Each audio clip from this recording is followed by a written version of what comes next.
Hey folks, like a response here. We're doing another round of the good, the bad, and the weird. Today we are looking at one of the least chunky knives in this case. The Spyderco Subvert. Let's go to the sit down and talk about it. Here we go, looking at the Spyderco Subvert. We're going to do some measurements and size comparisons, then talk about the good, the bad, and the weird of it. Closed measurement. How big is this knife? 5 and change closed. Less than 5.5. Not that big or crazy or chunky. Nice tall blade though. We are at smidge over 9 inches open. Let's go that dimension. Wide blade. Enough handle to justify the blade. That thumb hurts. I'm going to use my finger to disengage the lock. Not super chunky in the pocket, maybe a little over half an inch. Size comparisons. We have the Sabenza 21. And here's another Spyderco for us, the Spyderco Manix. A little bit bigger, but not that much chunkier in the pocket than either of these, honestly. I mean, the Sabenza's pretty thin in comparison.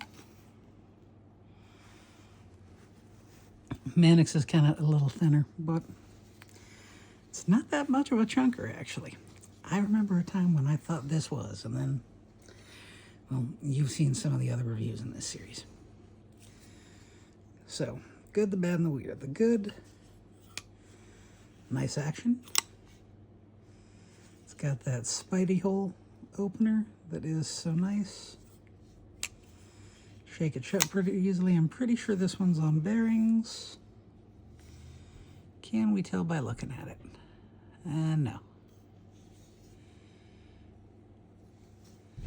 What do the markings say?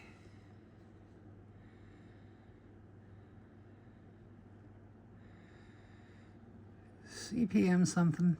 S30V, I think? That's what Spyderco usually uses. Is this one a made in America?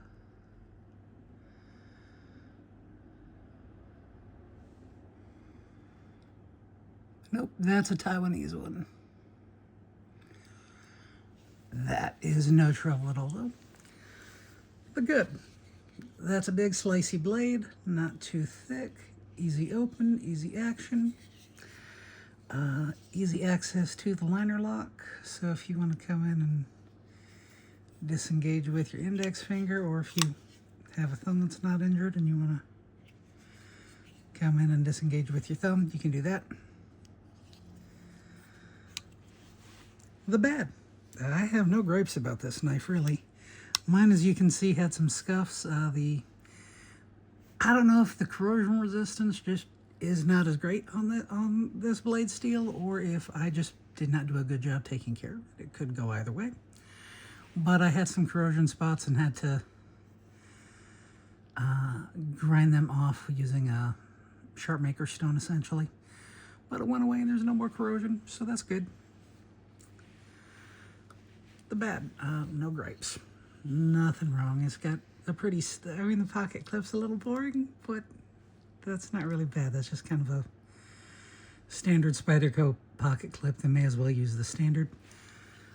Good. I like the color. I like that bright orange. It's very easy to see. Very cool looking. The weird. It's a weird blade shape. It gets a little wider towards the tip. It's got a little recurve there. I've heard some call it a machete blade shape. Drop point with a little recurve.